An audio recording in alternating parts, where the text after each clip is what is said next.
What's going on, everyone? Dalt here with Leasy Parts in the Scrap Life Garage. Welcome back to the channel. For the returning subscribers, this is going to be a little bit of a case of deja vu, but you're not seeing double. We actually bought back the Copart scam S2000. This was a previous video. I'll put the link down in the description. The cliff notes on it is that we bought it for high mileage running AP2 S2000 money. It showed up missing the steering wheel, airbag, gauge cluster harness was cut off of it, tail lights, rear wing, soft top latches. There was a number of things that were missing that totaled up to more than like $2,500 in parts. So Copart ended up buying this back from us. When we had the car here last time, we knew they were buying it back. We didn't really dive into it too much because it wasn't our car. Copart bought it back from us. That was the end of it. We washed our hands clean and we were done. Lo and behold, they got the thing turned around really quickly with the titling situation so they could reassign it. The car got listed for sale like 2-3 weeks after we dropped it off. It went stupid cheap, so we went ahead and bought it again. We're gonna dive in. We're gonna try and actually get this thing running. If it has good leak down results,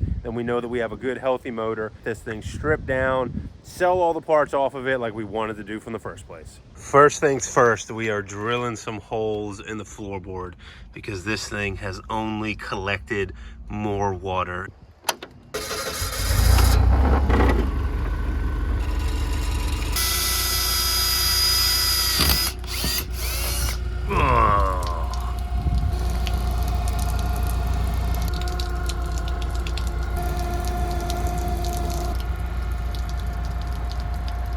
We are finally drained. Still absolutely disgusting. Disgusting.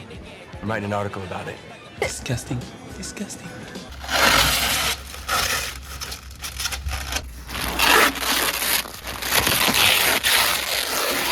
It's gonna get real old climbing over this door to get in and out of this thing as we're working on it. We're gonna use the forklift. The door is not salvageable. There's nothing internally that's salvageable on it. We're gonna go ahead and get this door open.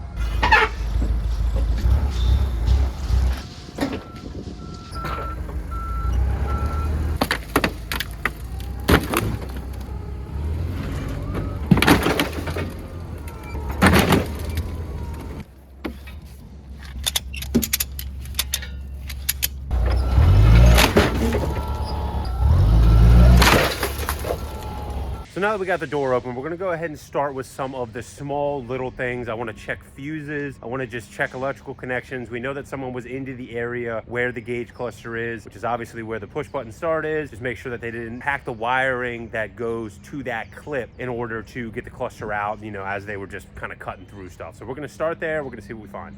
All right, let's see what we got here. 40 amp main, looks fine. And I'm not seeing anything else in this one that might be a culprit for not starting. Let's check the one on that side.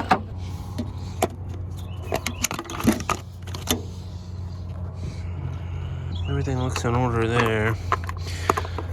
Let's go ahead and jump in the car.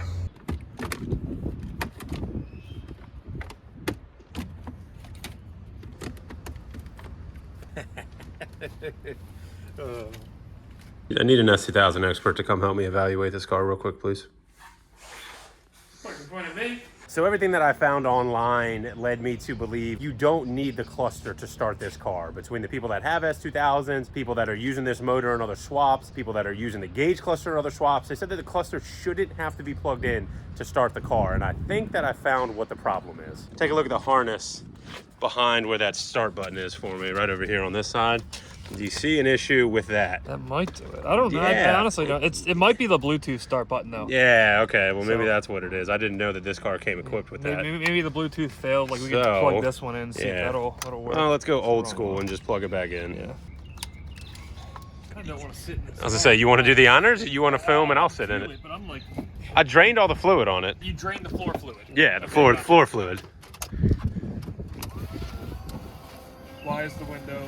Oh, it's like pressed down like the washer. You see it like pouring out. Oh yeah. My pump's gonna burn up, but all right. Check that out. So what this tells me is the last time this car was here, you're a terrible S2000 mechanic. What happened? The starter clip wasn't plugged in. They unplugged it when they were hacking shit behind the starter button. That's normal. Yeah, totally normal.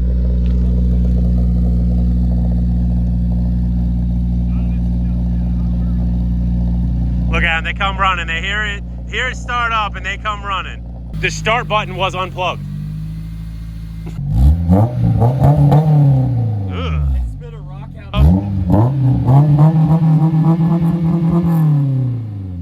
Sounds like shit. Oh, you're being super critical, huh? HKS sounds better. Ah, okay. It Well, does. I mean, HKS is top notch. We've already established that. What brand is that?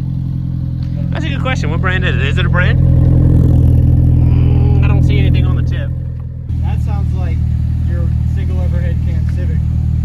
Ooh, that hurts, man. This is an F-Series motor. Come on, man. Jeez. And that's coming from a guy that's owned one of those cars. Yeah, it sounds like drunk. So I want to know who's going to be the first person in the YouTube comments that says that we unplugged that start button. So I was going to explain that. That would have been a really, really great thing for us to do to send this thing back to auction. And it would make a ton of sense. And generally we don't try and do that. To be 100% transparent, there was a ZR1 that was at the DC lot. It was not listed as running. I went and looked at the car in person and the car did run. It was just very difficult to jump to get power to it, which is a thing with ZR1s and Z06s. So what I did is I made sure I unhooked the battery in the trunk, shut everything, so if somebody else came and looked at it, they couldn't figure that out for themselves, and then the car ended up going for ridiculous money anyway, and we didn't win it. We did not even think to check the basic stuff. It's kind of stupid, to be completely honest, because if I would have known that, I would have sent it back unplugged, and then we would have got the thing for what we paid for it anyway. You know, it's the same end result. We would have just had the peace of mind to know that it ran before we sent it back. So now that we have another S2000 with mods in the shop, what are you guys buying off of it? Well, I'm already broke, so. You already spent all the S2000 money? Okay, Eric's got money. Yeah. The exhaust sounds like crap. Okay. What? I want this. Oh, I think that's like a $600 carbon fiber shield, man. I'm pretty sure. Minus $500. Oh. Right there. Oh, you getting picky, huh? Jeez. These are, you know. This guy. I'll give you 20 bucks. 20 whole bucks. I'll check with the sales team on that. Not a whole lot of diagnostic time needed to get this thing running, which is great for me. As far as video content though, a little bit lacking. We're gonna go ahead, get this thing checked in, get it on the lift, get it shredded, and then get this chassis crushed like it should be. This poor wheel has held on long enough. Ah, crap.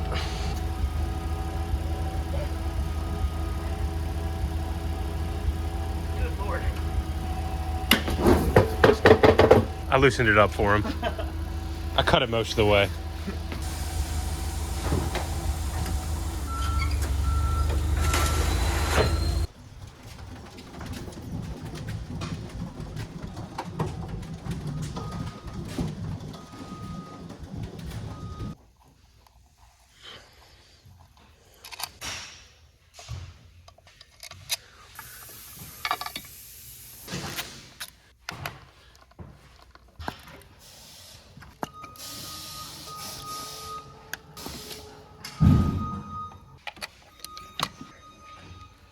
The imports that come through the door, we compression test versus leak down test. The import community as a whole just tends to recognize the numbers that show up on a compression test more. We leak down test them.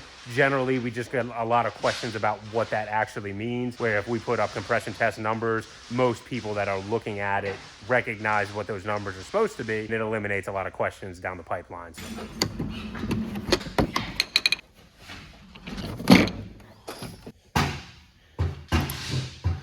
My doofus brother is in the car, and we're gonna get this thing going.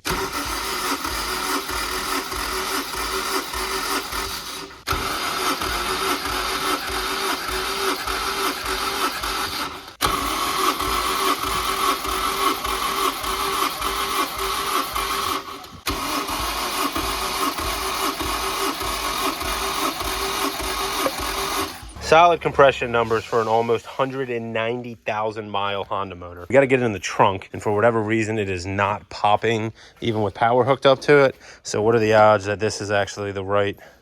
Oh, yeah, we're in. I didn't think that this was going to be the right key for it. We are good to go. So let's get this thing shredded.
goes planned.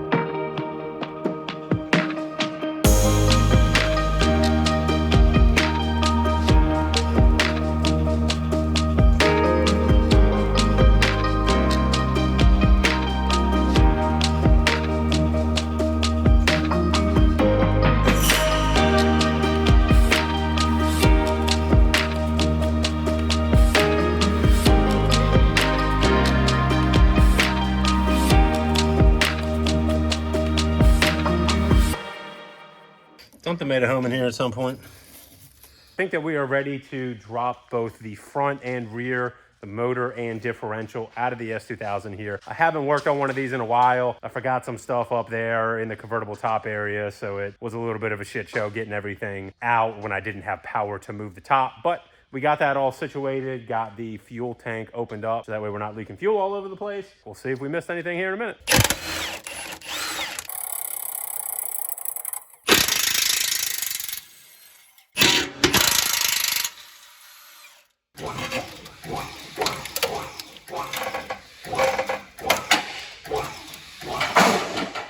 Oh, hold on, hold on. Alex told me he did those.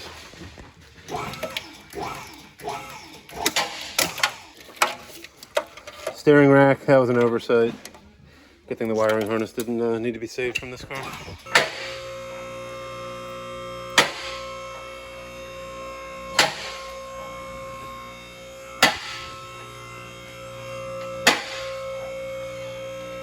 So not too bad for somebody that doesn't work on these things every day. Only missed a couple things, nothing too major, since the wiring harnesses on this car are not being kept anyway because of the damage that they already incurred from our friends that decided to steal some stuff out of this car.